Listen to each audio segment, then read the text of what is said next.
Crypto terms and their real meaning. First, this is not a financial advice.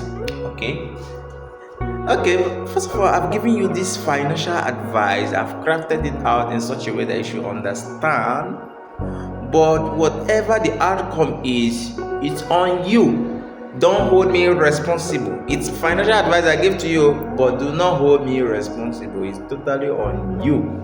So if you want to start any legal case against me later in the future based on the rulings you get from my financial advice, note that I already warned you from this particular video saying this is not a financial advice.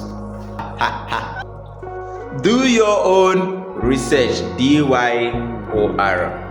Now I've carefully crafted out this research for you, and to the best of my knowledge, this research should serve you in your investment or whatever you want to do. However, whatever decision you take based on this my research, if it fails, it's totally on you. It's none of my business.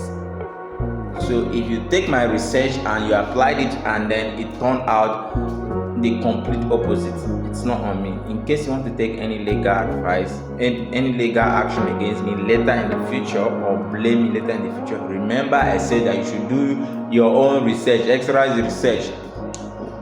That extra research could be maybe just whatever, just do your own extra research. Invest with what you can afford to lose. Hey, bring in all your savings, all your money from other investment and put it into this token. Trust me, it's going to Lambo, it's going to go far. Trust me, I got my facts from, trust me bro, it's going to go Lambo, alright?